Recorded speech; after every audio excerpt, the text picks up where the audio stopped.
We spent a lot of time talking to vendors in the learning space, and I think there are some really good technologies out there that can help organizations develop a really solid learning experience.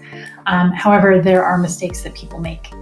Our advice for avoiding those mistakes is threefold. The first one is really intentionally create your learning technology ecosystem. There are organizations that willy-nilly buy things or look for a platform that can do everything. And what generally happens is those platforms don't provide a cohesive experience and tend to frustrate the learners for whom they were created, for which they were created. The second piece of advice that we have is avoid the new and shiny. So lots of L&D folks are really enamored with some of the new things.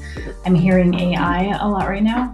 I'm also hearing natural language processing a lot right now. And those are great technologies that are going to do amazing things. But when you think about what's going on in terms of the user experience within your organization and in terms of what your users need, what your employees need, sometimes the new and shiny isn't the answer. Sometimes the old and drab is the right answer, given the culture that you have and what you're actually trying to get done. And the third piece of advice we have for you is to continually evolve. We recently talked to over 30 leaders, and they were kind enough to spill their guts about their learning technology ecosystems.